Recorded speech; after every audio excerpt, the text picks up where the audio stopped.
Okay, I'm going to continue reading The Horned God of the Witches. This is chapter 12, The Devilish Horned God. Modern witches have a strange relationship with Christianity and the devil. Many witches who say they believe in a wide variety of deities often doubt the existence of the monotheistic gods of Christianity, Islam, and Judaism. Gods here is the word God with the S at the end in parentheses, since all of these religions only have one God. They tend to scoff even louder at the demigods found in those faiths, such as the figure most of us call today the devil. When a witch is speaking to those outside of the witch and pagan worlds, I often hear witches don't believe in the devil, but that's not entirely true. There are a lot of witches who believe in the devil, see chapter 17, just as they believe in any other entity who has been around for thousands of years. It's also worth pointing out that when a Christian accuses a witch of worshiping the devil, they aren't necessarily wrong in the context of their own faith. To many Christians, a deity outside of Jesus and his dad are either the devil or one of his demons. Try as we might, most modern witches can't completely escape the devil. If we are being honest with ourselves, we also have to admit that he's in the very DNA of the horn god. This does not mean that when someone is worshiping the horn god, they're consciously worshiping an entity who wants to destroy the world. Thank you for saying that.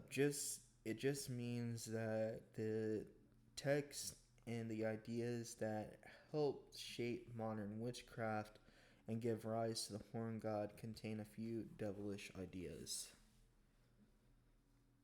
I also feel like it's portrayed that way because, as stated previously in this book, Christianity uh, took the horned pagan god and twisted it into being the devil. So that is why a lot of like Christians today, or Christians over the period that Christianity have existed, has akin being a pagan to worshiping the devil. Unfortunately, Lucifer the Light Bearer. There are even many witches today who actively worship the figure of Lucifer, who is often linked to the devil. Lucifer is not a name found in original versions of the Old or New Testament of the Christian Bible, but instead the Greek translation of the term day star, which in Greek was most often translated as light bearer, and often linked to the morning star, which was the planet Venus. In the Old Testament book of Isaiah, the prophet writes that a uh, corrupt Babylonian king will fall from his high perch. How are you fallen from heaven, O day star, son of dawn? The idea was misinterpreted as being the devil, with people erroneously thinking that light bearer has another name for this figure. The idea of the falling day star led to the myth of Satan falling from heaven in many Christian traditions. Jealous of humanity, this version of Satan leads a rebellion against the Christian God, loses his fight, and is thrown out of heaven along with his followers. Satan then takes the command of hell and spreads around the world. None of this is really in the Bible and contradicts the actual use of Satan in the Old Testament, which simply means obstacle. As a light bearer, the figure of Lucifer began to be associated with wisdom, which tends to be the version of Lucifer generally honored by some witches. On occasions, this Lucifer is seen as being in conflict with the Christian God, but only because the God of the Christians would prefer to see us live in ignorance. The first book ever published on the subject of modern witchcraft had Lucifer as a god of the skies who was kicked out of heaven for disagreeing with the Christian God. Charles Leyland's 1824 through 1903, 1899 work, Aradia, or The Gospel of the Witches, purports to certain rites and rituals of the god of Italian witches who worship the goddess Aradia and her parents, Lucifer and Dinah. The beginning of the book opens with a passage documenting the birth of Aradia. Dinah greatly loved her brother Lucifer, the god of the sun and the moon, the god of light, splendor, who was so proud of his beauty and who for his pride was driven from paradise. Lucifer shows up as a light bearer and the source of wisdom in the writings of several other 19th and early 20th century occultists who would go on to influence modern witchcraft. Aleister Crowley called Lucifer not the enemy of men, but he who made gods of our own race. Knowing good and evil, know thyself. Hella Blavatsky, the founder of the Theosophical Society, wrote that Lucifer was the angelic entity presiding over the light of truth and called him our reindeer, intelligence, and savior.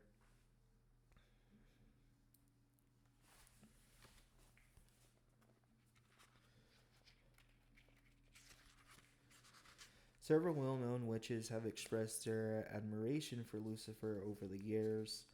The clan of Tubal Cain in England, founded by Robert Cochrane, born Roe Boers, 1931 through 1966, and later ran by Shani Oates, honors Lucifer as the young horn king and their rights. In her written work, Oates states that the group's magister, ritual leader, acts as the son of the morning star and align themselves to the potencies of Lucifer. She later states that Lucifer is seen by some in the craft as a supreme deity of witches. Such devotion to Lucifer among witches is not typical, but some with traditions he is most certainly an important figure. Ignoring that to make a small group of Christians feel better about what we do as witches feels dishonest. In art, Lucifer tends to be pictured as a young, beautiful man, lining up with the idea that he's a fallen angel. Due to the belief in some circles that Lucifer is the equivalent of Satan, he is sometimes shown with horns, but what really links Lucifer to the horn god is that both figures are deities of the earth. If Lucifer is a falling star, then he's part of this planet, not offsetting on a cloud or waving a pitchfork around several miles underground. That the horn god is a part of this earth is essential to understanding him, which is why some witches see Lucifer as a part of the horn one. As we've seen, Margaret Murray's influence on the horn god in witch circles has been uh, enormous. And while Murray believed that the witches of the early modern period were worshipping a survival from pagan antiquity, she also believed that the figure had been corrupted and confused with the Christian devil. That confusion was not limited to those fighting against witchcraft. It was also part of the witch religion she believed was documenting she sorry. Let me start over. That confusion was not limited to those fighting against witchcraft. In it was also the part of the witch religion she believed she was documenting. Murray believed that at some point the pagan horn god absorbed the Christian devil. The witches actively worshipping the horned one as the devil. In her book, Murray equates nicknames for the devil, such as Old Horny, which nicknames for the horn with nicknames for the horn god, further muddying the waters. Most of Murray's ideas about how the witch cult operated are looked at with skepticism by modern scholars and by many witches. But one of the things that has made Murray so influential over the last 100 years is the fact that she quoted actual witch trials, and the things she quoted sometimes end up in our own rituals. Several years ago, I was at a ritual where I was told to put my left hand on top of my head and my right hand on the sole of my right foot. It was an awkward pose that comes straight from Margaret Murray's books.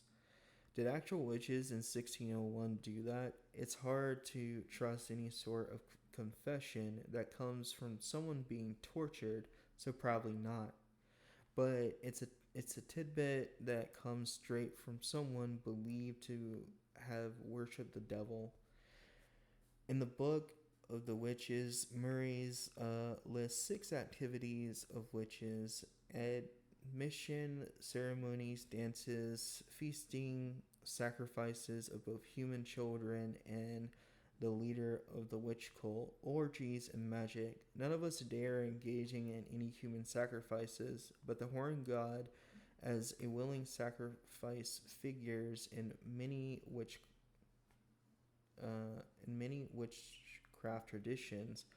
Something we'll get to in chapter 14. The other 5 activities Murray lists are all things engaged in or at least not frowned upon, in this case of orgies. The modern witches, and many of them are called demonic by those lacking a sense of humor or sympathy toward the craft of the witch. I'm also of the opinion that the horn god has a role to play in all of them, a god of sex and pleasure. After nature, the one thing I see most associated with the horn god is sex. Horn gods not generally depicted even horn gods not generally depicted in a sexual way in pagan antiquity, such as Cernunnos, are sometimes pictured with erect penises to bring them to more in line with the greater image of the horn god. Without question, I think sex is important to the horned one. Pan wouldn't want it any other way, but I believe it comes from certain caveats. As a god of nature, the horned one lives in harmony with the earth. On occasion, he takes from it, such as when hunting or harvesting food, but then he also gives back to it, such as sacrificial god. He gives his essence back to the earth so that crops might ripen in the field. He also takes care and respects the natural world. To be a true follower of the horn god, one has to accept responsibility for one's actions and attempt to live a life that respects others. And this same type of behavior also applies to sex. To be blessed by the Horned One, sex at a bare minimum should take place only between consenting adults. Ideally, any set of sexual partners should look upon one another with respect, all while taking responsibility for their actions. This means everyone agreeing verbally to sex and then taking the necessary steps to ensure that sex is safe. The Horn God is down with blessing condoms. Sex should not be the end result of lies or false pretenses. Sex is an act that should uplift people having it, not degrade them, or be used as a way to gain dominance over another individual. When I used to be in Christianity, sex was presented to me exactly as it says it should not be in this book, where it says it should uplift people having it, not degrade them. Sex is constantly degraded in Christianity and looked at as a bad thing, or be used as a way to gain dominance over another individual. Sex is also looked at that way in Christianity to some people that are not good people. Yeah. Occasionally, I'll hear other witches talk about sex in context of the Horn God as something having to do exclusively with fertility, but this is wrong. Yes, the end result of certain types of sex is children, but thinking that sex is simply for procreation is limiting. Many human beings like to have sex simply because of the pleasure that it brings. If one is actively seeking a child, then sure, fertility is a part of sex, but the vast majority of sexual encounters between adult humans have nothing to do with trying to create a baby. And since the Horn God embraces all forms of sexuality and sexual identity, sex is the content of the horn sex in the content of the Horned One can be limited to strictly vaginal intercourse. Unlike members of other religious traditions, witches view sex as a sacred gift. It's not a cosmetic test of morality, it's simply an enjoyable part of human existence that we are free to engage in with consenting partners. I see sex as a blessing from the Horn God, and when we engage in responsibility, we grow closer to Him. Feasting. As a deity tied in the bounty of the earth, the Horn God can certainly be seen as a god of feasting. While I don't think wasting food is a responsible or neighborly activity to engage in, we all overeat on occasions, and I think that it's safe to say that such indulgence is part of the human condition. Nearly all the major holidays celebrated in the world today include some of the feasting. A desire to share food and drink is nearly imprinted upon our DNA. Not surprisingly, Christians during the period of the witch trials tended to look at anything that brought joy into people's lives as sinful and equated feasting among witches with the sin of gluttony. While most modern witches don't sit down to a gigantic meal during the course of an average ritual, feasting, at least in a meta, uh, metaphorical sense, is still a part of most witch rituals. The rite of cakes and ale, or cakes and wine, is a celebration of the earth's abundance and fertility and is traditionally blessed by the gods of the coven celebrating it. For many of us, that means blessings from the Horn One or from directly named deities such as Dionysus or Cernunnos. A simple feast during ritual serves as a variety of purposes. It's a mini celebration of Thanksgiving And though liberations provide us with opportunity to honor the gods, food and drink also helps to guard the people after raising energy and working magic. And perhaps most importantly, cakes and ale is a bonding exercise. Sharing food and drink is one of the most intimate things we can do with other people. Very true. The original Sabbath celebration for of many modern witches didn't include much in the way of work and were generally about celebrating the change of seasons. That celebration often involved feasting. Even today, there are witch covens that enjoy a bit of feasting after ritual, which is why most open circles in the pagan world feature a potluck dinner at the conclusion of their rites. Food and drink also brings us joy, and I've always believed that the horned god wants us to experience joy. I'll admit that some of the happiest moments in my life have involved a bottle of wine or scotch, always shared with friends and loved ones, but I've also been incredibly happy while sharing a magnificent meal with my family. Holiday meals spent around uh, my grandma's dining room are some of the most cherished memories. Magic. Like modern witches, the witches of Margaret Murray's witch cult practiced magic. That magic generally involved their horn god as a source of uh, contributor to or an instigator of that magic. While it's hard to imagine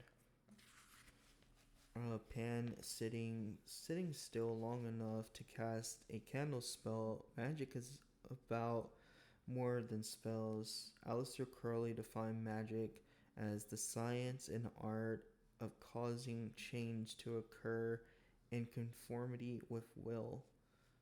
By the way, this magic is spelled, the word magic is spelled Magick. And if there is one thing that Horn God can do, it's act as an agent of change. Though not often thought of as magic, the power of the gods, such as Pan and Dionysus, is something I can't help think of in a magical context. With a well placed, with a well well placed,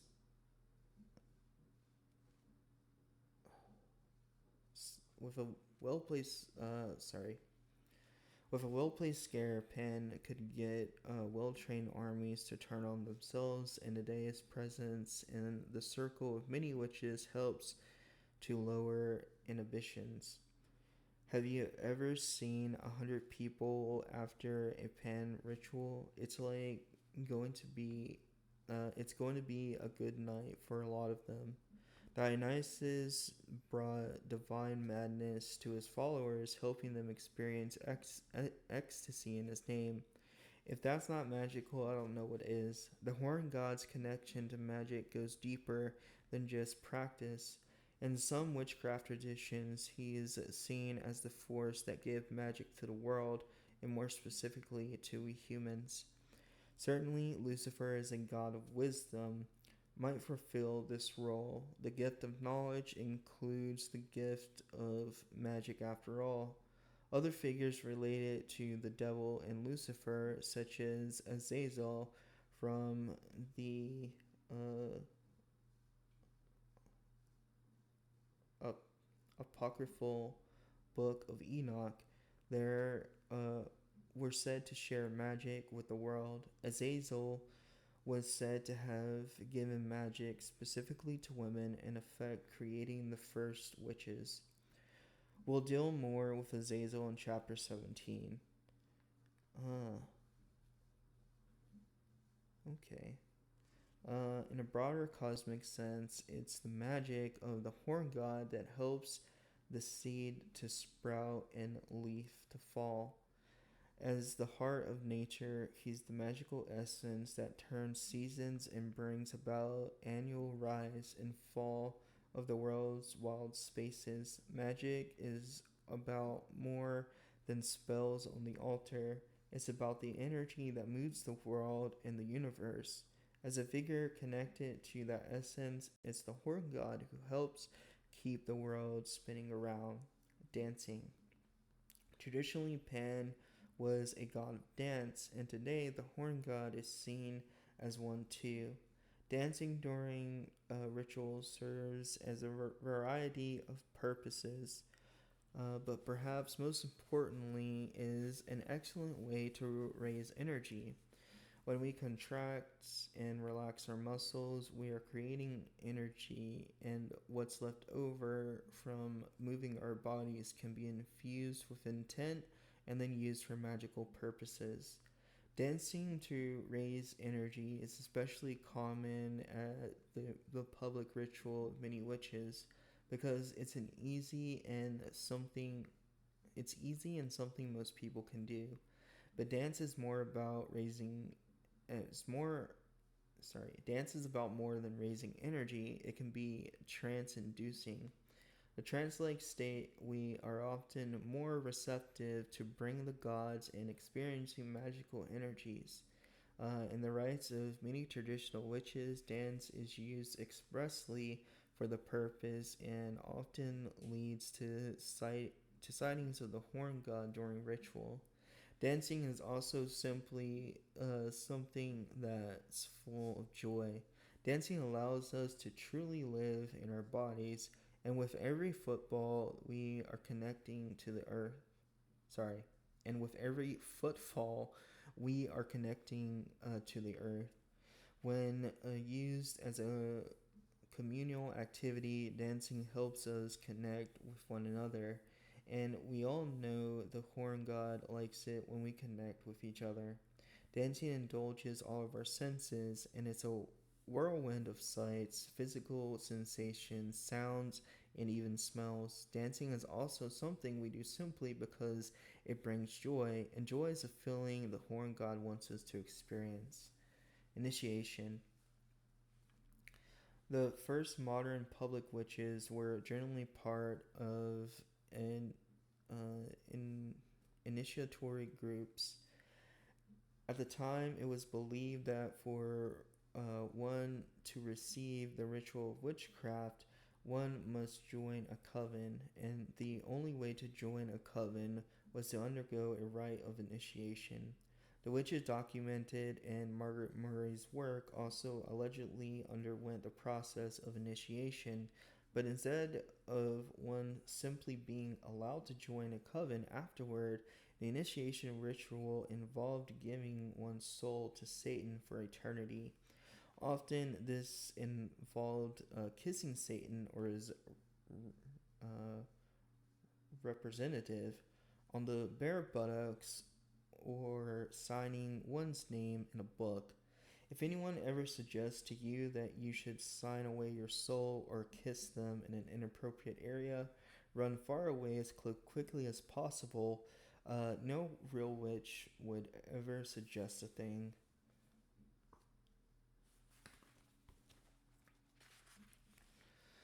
In today's initiation rituals don't include any ass kissing or soul selling. They are no longer the only entryway into witchcraft, but I believe they still have purpose. According to Merriam Webster, to initiate someone facilitates a beginning, instructs in the learning of something, and also means to induct into membership by or as if by special rights. All three of those definitions play a part in modern witchcraft initiation traditions. Most often, initiations aren't just an entryway into a tradition, but are also used to share knowledge and provide instruction in a ritual setting. In witchcraft, initiation rituals can be complex, especially if one is joining an established tradition or exceedingly simple. In some ways, the first spell we ever cast as a witch is an initiation into the mysteries of magic. Likewise, our first ever meeting with the horn god is an initiation into his mysteries. Christian churches often have trouble with groups and initiations they can't control, and frequently accuse those groups of being unchristian and perhaps even satanic. The medieval order of the Knights Templar was wiped out by the French monarchy working in tandem with the Catholic Church. For example, most likely the church and crown coveted the wealth and influence of the Templars and used allegations of devil worship to destroy the order. Most specifically, the Templars were accused of worshipping Baphomet, who was later reimagined as a goat like entity in the 19th century. We will spend a bit more time with Baphomet later in this chapter. Even in the 20th century, allegations of devil worship plagued fraternal orders, especially the Freemasons, and most influential initiatory order of the modern era. Established in the 17th century and descending from Scottish stonemason guilds, the Masons have influenced countless fraternal orders and religious and spiritual groups such as Latter-day Saints, the Mormons, and today's witches.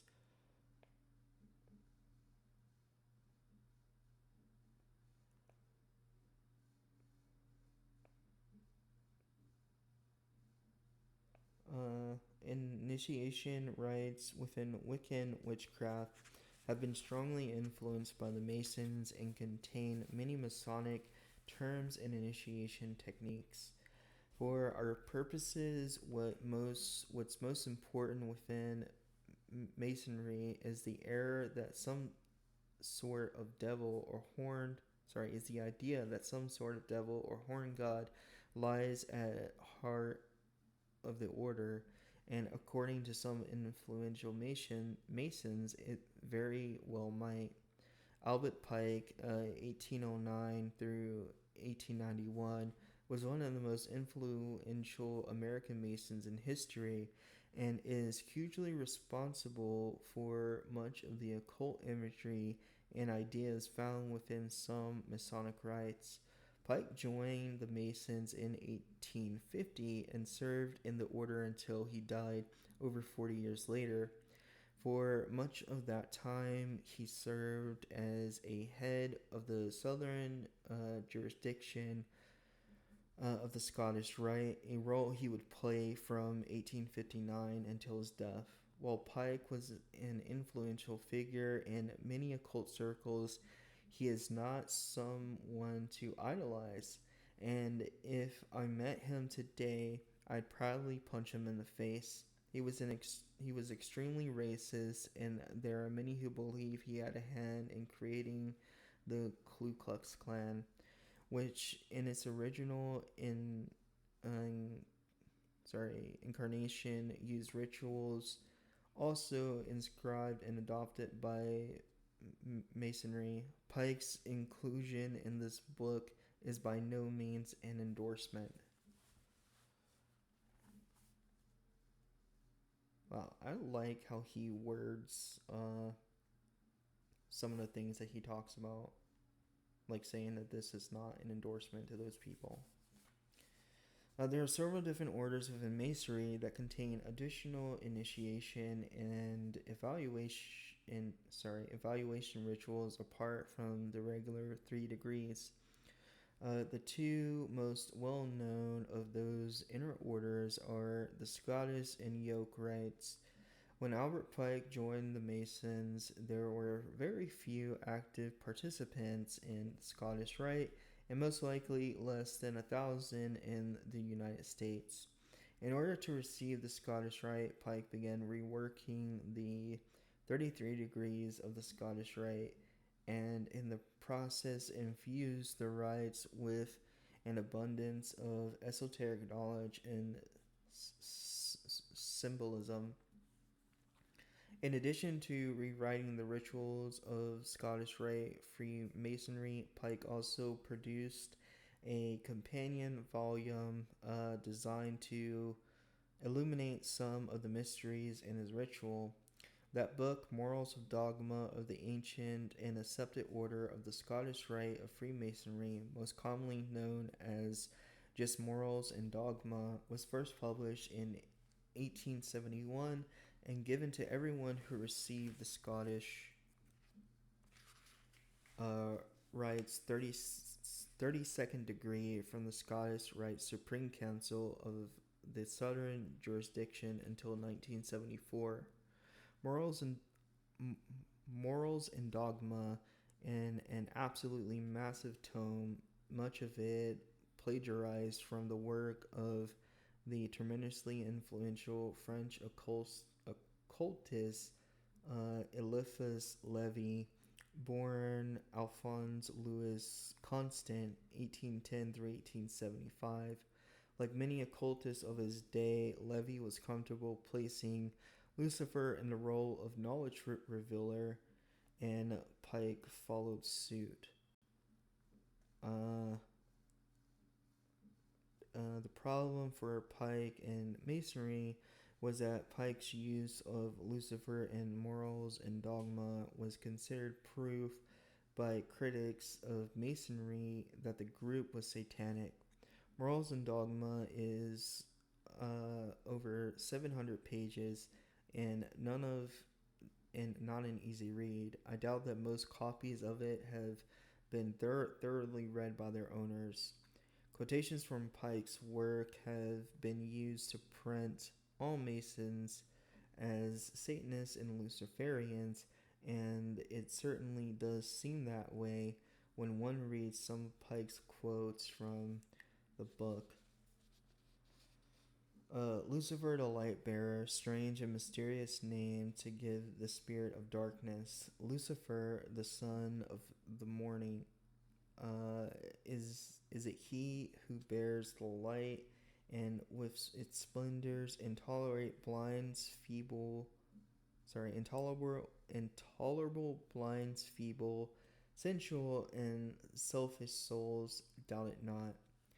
Pike's writing about Lucifer were not anything revolutionary and simply depict Lucifer as the idea of light and wisdom. However, the very many alone seems to absolutely terrify some people, the very name alone seems to absolutely terrify people, and Pike's inclusion of it in Morals and Dogmas didn't do Masonry any favors. After passage from Pike includes the God Pan. I want to just go back up on something that he says where he's like, where does he say this at? That much of it plagiarized from the work of the tremendously influential French occultist Eliphas Levi, or yeah, I guess, or Levi. So I've noticed in like researching with a bunch of just different things from religions that this is a constant in religion where people will plagiarize from someone else's work, but because it's in their own, they make their own religion out of it, people don't tend to think of it as plagiarism, but it absolutely is. And I like that this book reveals that in this situation. The true name of Satan and Kabbalists say that of Yahweh reverse for Satan is not a black god, but the notion of God. The devil is the personification of atheism or idolatry. For the initiates, this not a person but a force created for good, but with which may serve for evil. It is the instrument of liberty or free will. They represent this force which presides over the physical generation under the mythological and horned form of the god Pan. Thence came the goat of the Sabbath, brother of the ancient serpent, and the light bearer or Phosphor, with which the poets have made the false Lucifer of the legend. Even where he's probably unwanted, the horn god has a history of showing up in the initial rites. The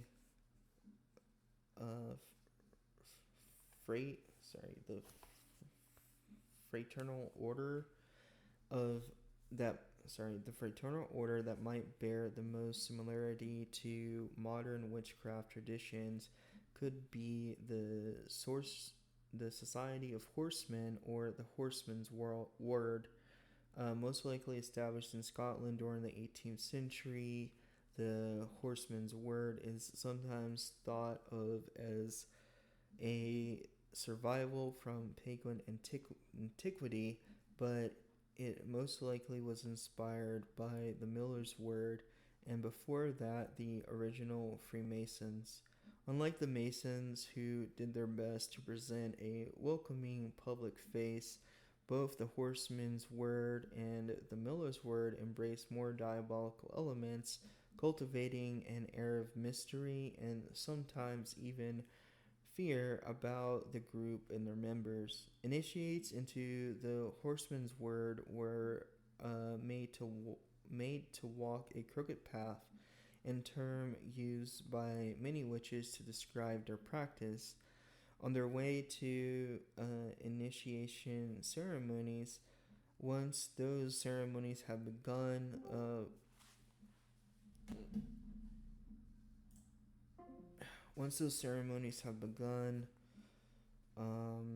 where's it at? Let's stop somewhere.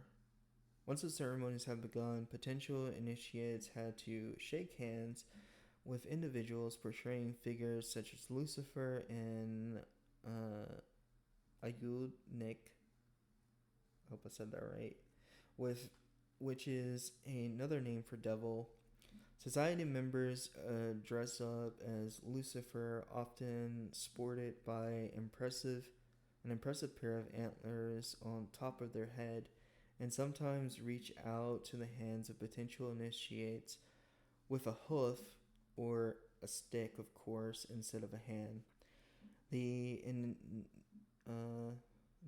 initiatory rituals of groups like Horsemen and the Millers were inspired not just by rites of the Masons, but also by folklore and by legends about the witch trials that had occurred just a century or two earlier. It's often suggested that the rituals of the Horsemen were taken from witchcraft, and unlike any proposition, as the alleged rites of medieval witches were generally fiction. However, stories about witchcraft did influence the rites of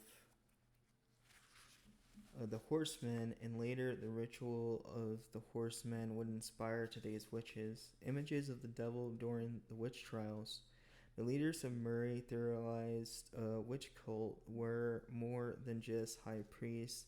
They were believed to be the devil himself. When Murray's witches gathered with their grandmaster, the leader of the witch covens, they saw him as a god manifest and incarnate.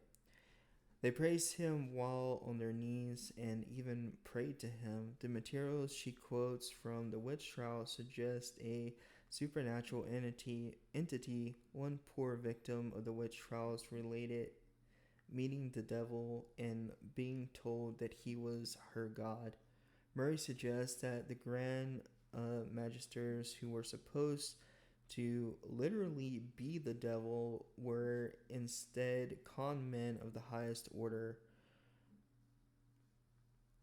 She writes that the so called devil was a human being, generally a man and occasionally a woman. She later quotes a contemporary who calls leaders of the witch cult unscrupulous and designing knives who personated Satan. In other words, Murray's witch cult was uh, perpetuated by shysters who pretended to be the devil for profit and sex.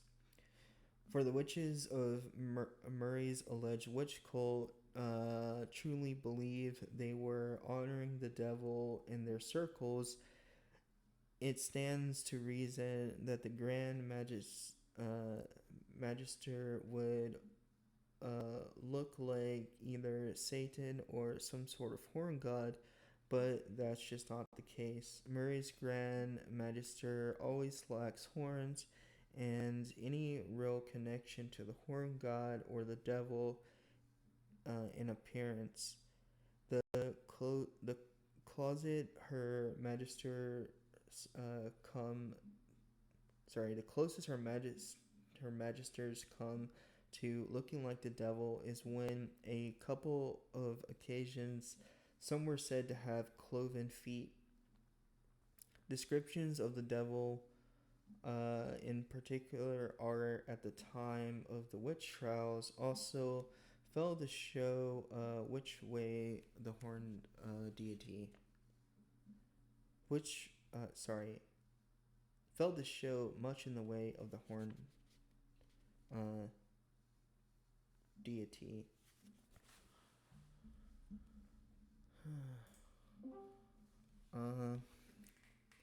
It is assumed by many Christians and witches that depictions of the devil from the time of the witch trials were influenced by pagan gods of antiquity, especially Pan. But the idea of Pan or other horn god as a prototype for art featuring the devil is erogenous or erroneous. If we truly examine depictions of the devil in art, we get something very different from the god of Arcadia.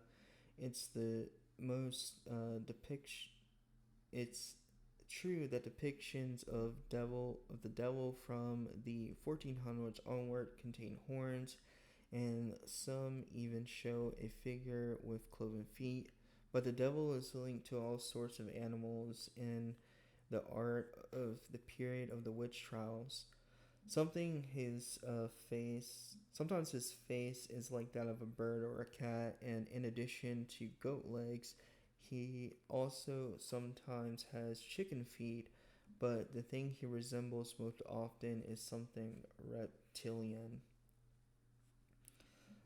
In most art of the period, the devil simply looks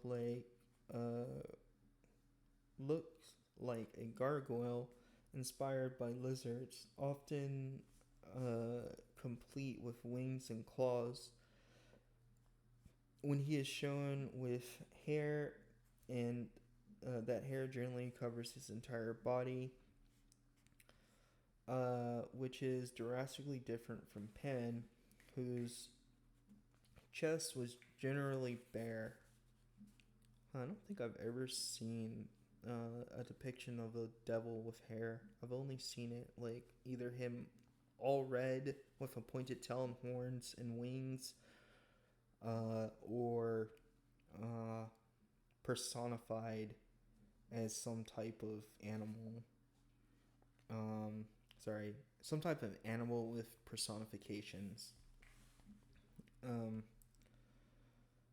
Back to the book. When he is shown with hair that hair generally covers his entire body, which is drastically different from Pan, whose chest was generally bare. Like Pan, the devil does sometimes wear a beard, and but most biblical features are shown with beards. So that means,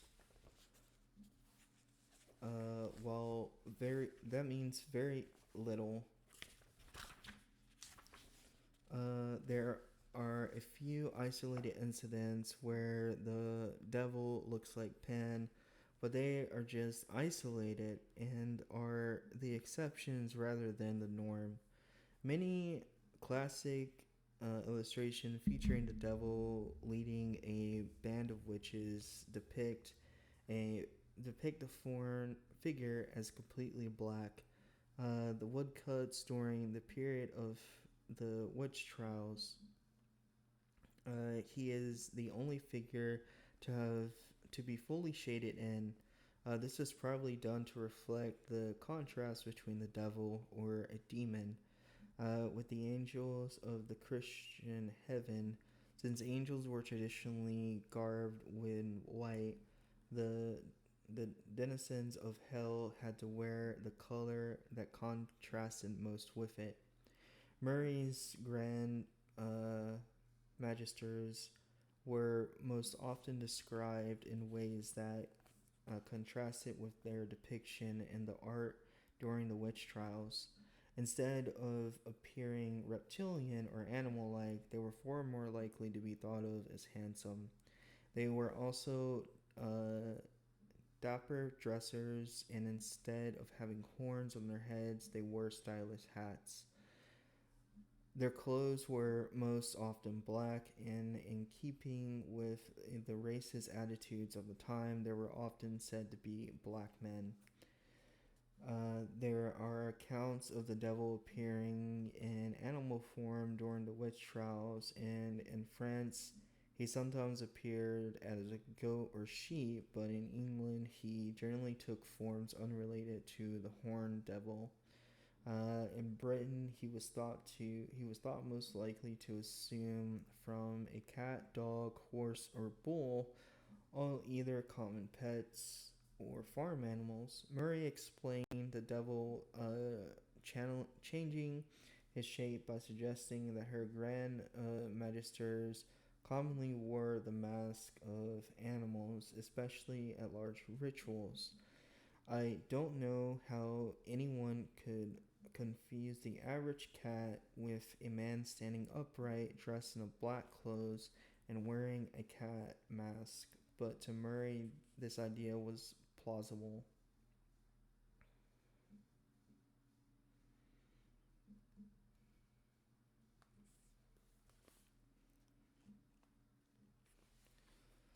And yes, where it says that they were with racist attitudes of the times, they were often said to be black men. Yes, Christians have also used uh,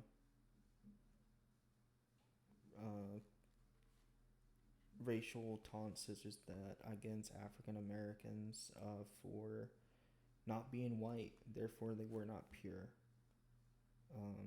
As simple minded as that is. Other devilish figures are Robin, Goodfellow, and Baphomet.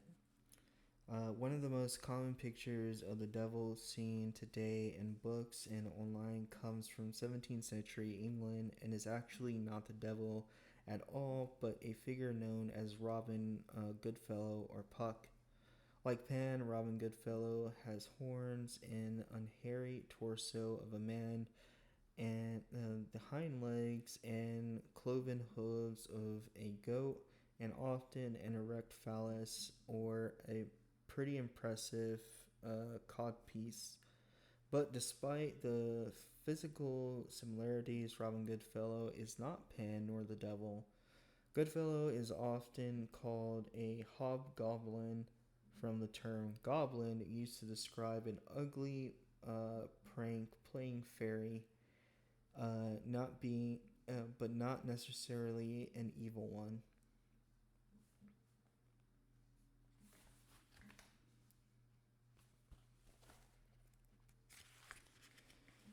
In literature, Robin Goodfellow is a good natured house spirit who rewards those who do hard work and punishes the lazy.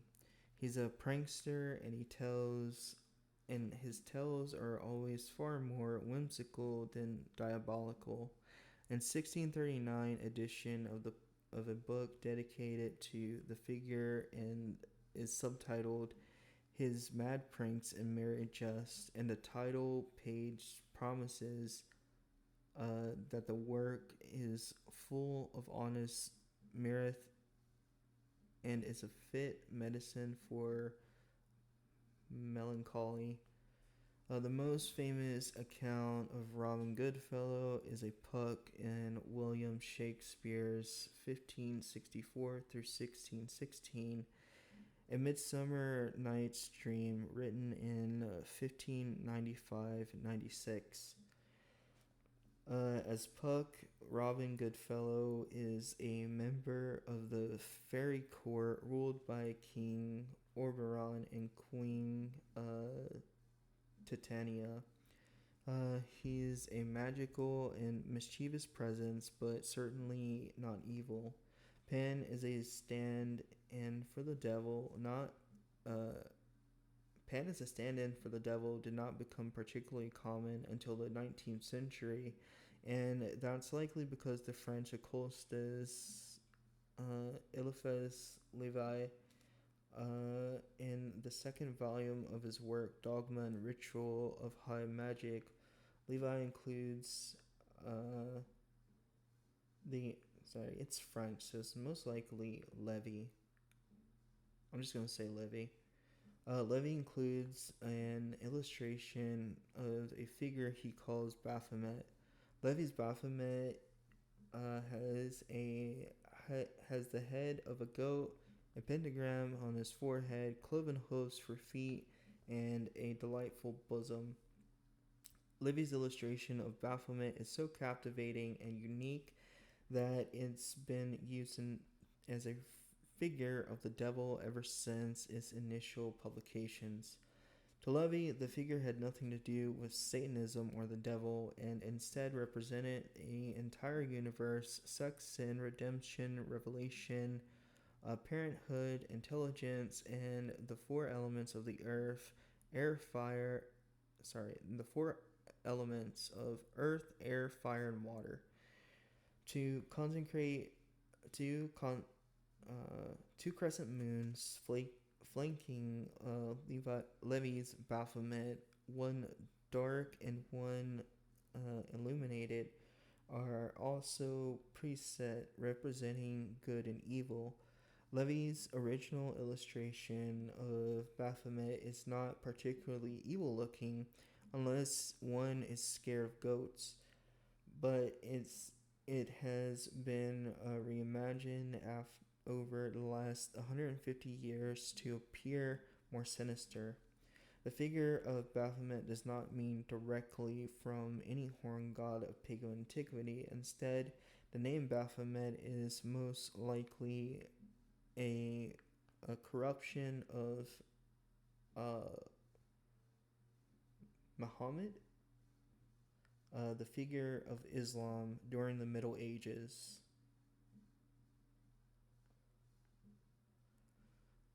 During the Middle Ages, a Baphomet was an idol, generally thought to be represented by a skull or a head.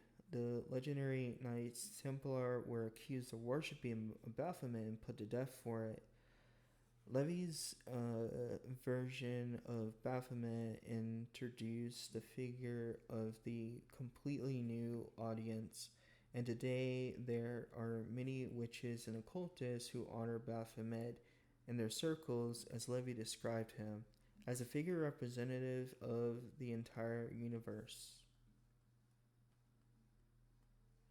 Modern depictions of the devil looking much like the present-day horn god are really a product of the 19th century and most likely evolved from the popularity of Pan and the poetry of that era.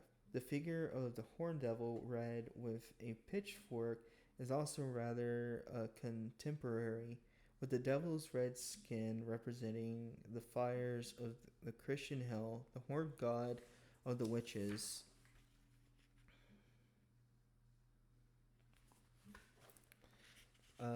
Looking like the Christian Satan is something that has come about due to the power and popularity of our horned one today and over the last 100 years. Krampus, the horned god of Yule and the Christian devil.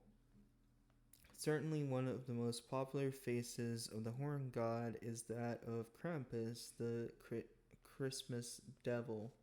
The Krampus is a figure of European folklore and can be found throughout Central Europe, including Germany and Czech Republic, Australia and Slovakia, in northern Italy, and as far south as Croatia.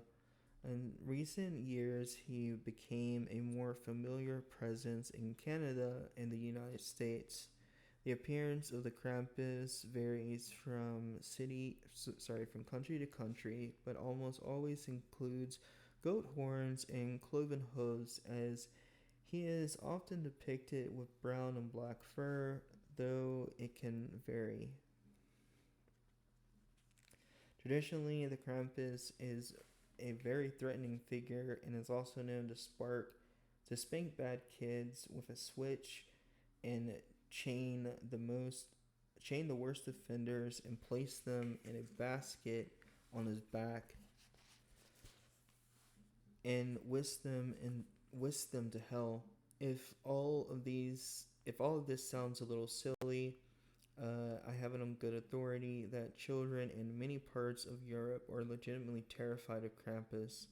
A coven member of mine who grew up in Croatia once expressed to me how much she feared the Krampus every December.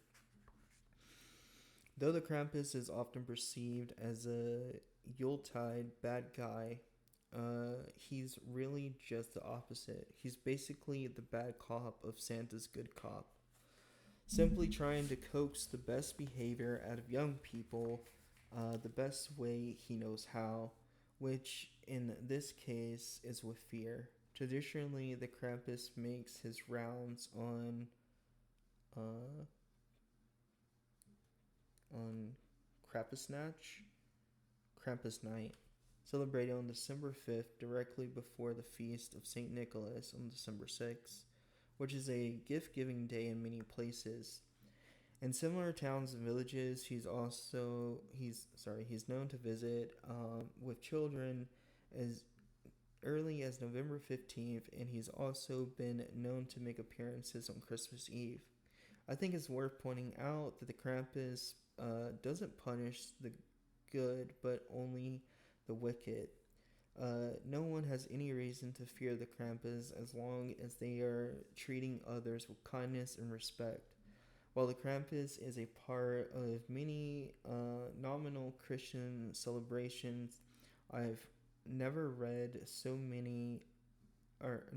or seen anything depicting him as the average arm of Jesus or a demon in the employ of Satan, even if he is called a devil sometimes. The great thing about most Christmas time traditions is that most of them aren't really linked to anything particularly religious. They are simply another manifestation of the magical time that is the holiday season. The name Krampus most likely derives from the German word Krampen, which translates as claw. As the actual As to the actual origin of Krampus, no one is completely sure. Recently, the idea that he's the son of the Norse goddess Hel, or yeah, Hel, is like hell but with one L, has been making its way around the witch world, but there's no real documented evidence of this. Even reputable websites whose sometimes make this claim provide no evidence for it. The Krampus could also have his origin in ancient pagan mumming traditions, which often involve people dressing up as animals. Given the wide geographic range of the Krampus, it's quite possible that he has a myriad of origin points. What do we know? Well, what we do know is that the Krampus didn't become a common holiday figure until the 16th century, several centuries after the establishment of Christianity in Central Europe. One of the reasons for Krampus's increase in popularity during that period can be linked to his role as an assistant to other gift givers. St. Nicholas has always been the most popular gift giver at Christmas, but during the Protestant Reformation, Martin Luther 1483 through 1546, in an attempt to remove all traces of Catholicism from the Protestant version of the faith, replaced Saint Nick with the baby Jesus, a figure that became known as the Christ kind. The baby Jesus, as a gift giver, presented several challenges, the most obvious being how does a baby carry the sack of toys? Figures like the Krampus helped fill the void, and when Nicholas returned as gift giver in many areas, the Krampus stayed right beside him. In some areas of Europe, Nicholas was replaced by figures like the German Belsnickel. The Belsnickel gives his name from the German Pelsnickel, which translate roughly as Nicholas in furs. Like Krampus, the Belsnickel is a rather severe figure known for punishing children and carrying a chain. This is a much more threatening and wild version of Nicholas, and is another possible origin point for the Krampus. Both the Belsnickel and the Krampus could also have their origins in the European wild man tradition. Wild men are similar to the Native American Bigfoot, but are generally depicted as a more civilized and less like a giant ape. Wild men were thought to live in the remote edges of society and were an extremely popular motif in art in the 15th and 16th centuries. They also served a role very similar to that of the Krampus. They were often a boogeyman that parents would threaten their children with. Wild men varied in appearance from place to place, and many of them might have pagan origins too.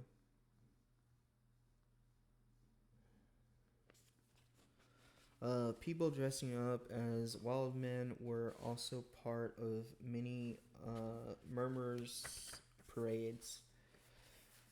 Due to his rather threatening appearance, the Krampus eventually became known as the Christian devil or demon. The idea has been reinforced by much of the art surrounding the Krampus over the last 140 years. Vintage postcards often feature the Krampus with red skin or fur and looking very much like the Christian devil. He's even depicted with a pitchfork on some occasions. This is a relatively recent development and doesn't reflect how he was traditionally depicted. Though originally a figure concerned mostly with children, the Krampus began to be featured as the id of Christmas in the early 20th century. Postcards at the turn of the century often show him in the company of housewives, with many of the women looking at him with adoration and perhaps lust. In addition to his horns and cloven hoofs, the Krampus is known for his long tongue and could be part of his appeal. There's a blurry line between figures from folklore, such as Krampus, and gods who are known to us through mythology and arch- archaeological remains. But in my own practice, I honor Krampus as a very real figure. He is the naughty side of the holiday season, the mayhem that makes New Year's Eve or the official Christmas party just a little more fun and sensual than it might otherwise be. The Krampus also helps us connect to what Yuletide used to be, a season for parties, frolicking, fun, sorry, frolicking, fun, and most often heavy drinking and gluttonous eating. When my coven Yule, when my coven's Yule rituals are just a little too serious for my own taste, I invoke the Krampus to lighten them up. The Krampus is an extremely confident figure. I think one would have to be in order to wave chains in the faces of strangers while in their homes. Because of that, when I find myself in awkward and unwelcoming social situations during the holidays, I invoke Krampus. The Christmas devil always gives me the energy and confidence to get through whatever social obligation I find myself obliged to undertake.